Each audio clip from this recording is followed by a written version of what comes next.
Hi guys, सभी का welcome है।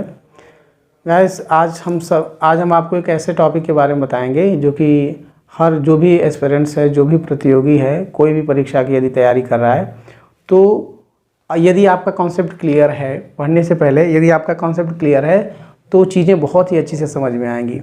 क्योंकि दिक्कतें तो वहाँ होती हैं सबसे पहले जब आप स्टार्ट करते हैं कि हमको पढ़ना कैसे है। जब आप ये समझ में आपको आ जाएगा कि भाई जब हम स्टार्ट कर रहे हैं तो हमको किस सीक्वेंस में पढ़ना है, यानी जब भी आप कोई भी सब्जेक्ट पढ़िए तो एक उसके सीक्वेंस को यानी ऑर्डर को यदि आप ध्यान में रखेंगे तो पढ़ना बहुत ही सरल हो जाएगा।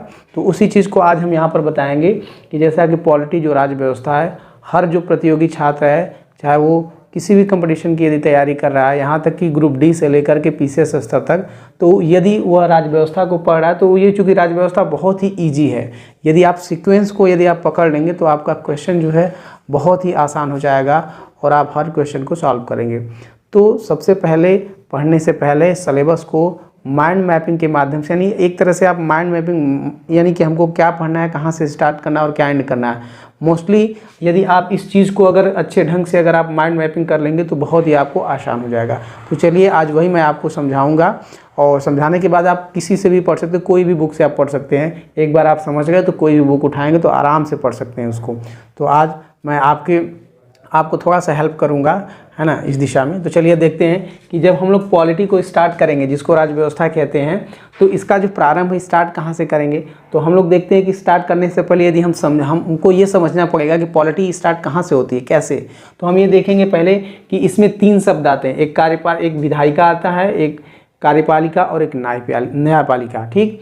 और इन तीनों को यदि हम समझ गए तो आधा तो ऐसे ही हम समझ जाएंगे।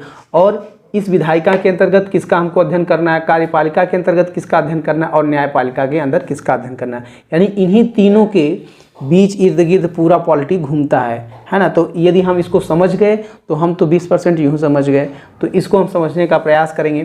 चलिए हम देखते हैं कि जो विधायिका है, यानी भारतीय अर्थव्यवस्था में 3 महत्वपूर्ण अंग होते हैं और उसमें पहला विधायिका है, दूसरा कार्यपालिका है और तीसरा न्यायपालिका है, ठीक है। तो ये है संवैधानिक इसका ढांचा।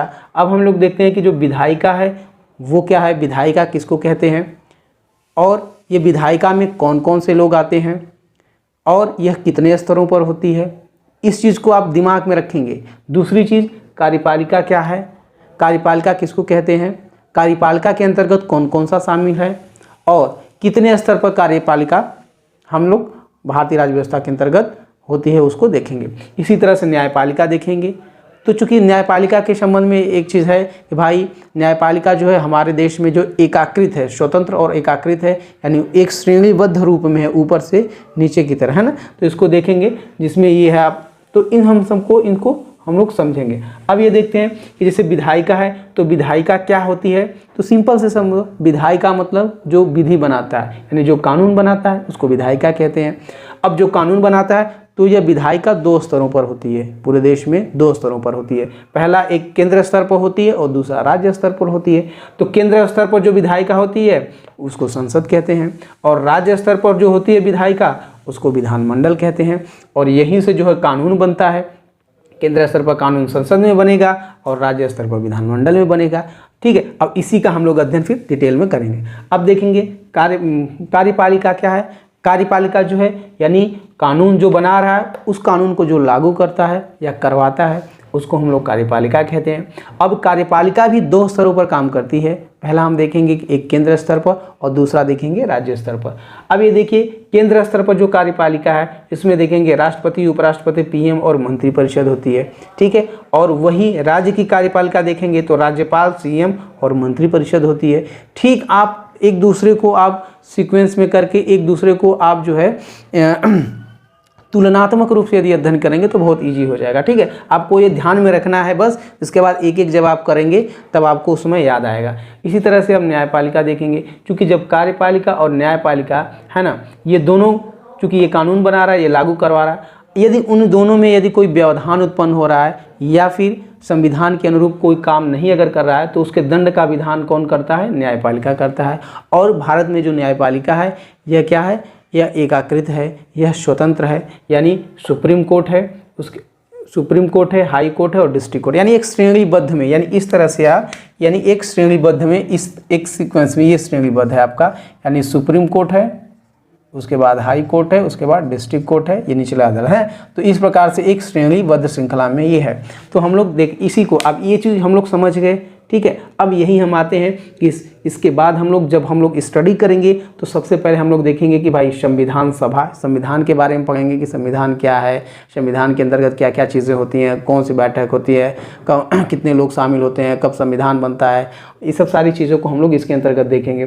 फिर उसके बाद दूसरा हम लोग देखेंगे कि प्रस्तावना क्या है, प्रस्तावना है क्या, क्योंकि इसे संविधान की आत्मा कहा जाता है, ठीक है। तो प्रस्तावना में क्या क्या है सारी चीज़ें, ठीक है, तो उसको हम लोग देखेंगे।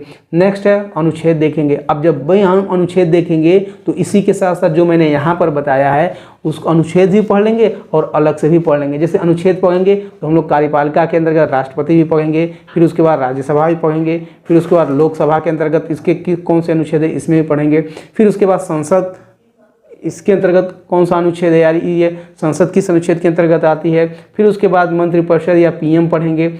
ये तो हो गया, हम लोग देख लिए यहाँ पर अनुच्छेद। फिर उसके बाद विधानमंडल के अंतर्गत आ जाएंगे, फिर देखेंगे कि विधानसभा, विधान परिषद, राज्यपाल, मुख्यमंत्री और मंत्रिपरिषद 21 अनुच्छेद के अंतर्गत आते हैं।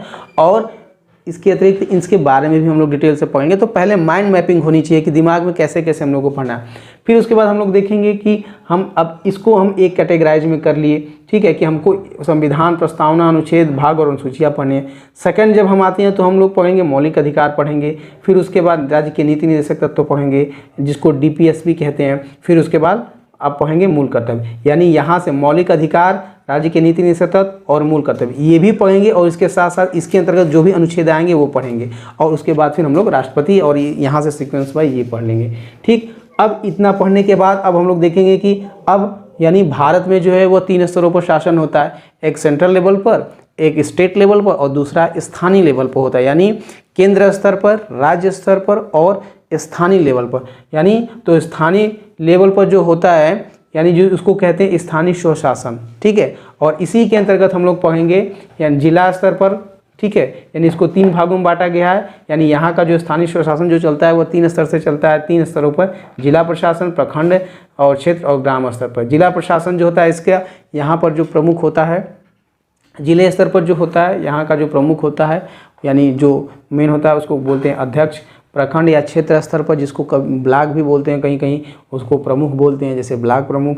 और ग्राम स्तर पर जैसा कि मुखियाई या वर्तमान परिप्रेक्ष्य में या वर्तमान समय में प्रधान के नाम से जाना जाता है। तो ये आप देखिए कि यदि आपको ये पूरा का पूरा यदि आपको आपके दिमाग में ये है तो ये समझिए कि 95 या 90% आप पॉलिटी को आप यूं ही आप उसको समाप्त कर लेंगे, आपके दिमाग में वो बैठ जाएगा। तो इस चीज़ पर यानी पढ़ने के पहले आप सबसे पहले इस खाकों को आप देखिएगा, इसको माइंड मैपिंग करिएगा। उसके बाद 1-2 बार देख करके इसका आप इसको दिमाग में थोड़ा सा चिंतन करिएगा, आपको बहुत ही अच्छे तरीके से ये समझ में आ जाएगा। तो आज के लिए बस इतना ही, धन्यवाद।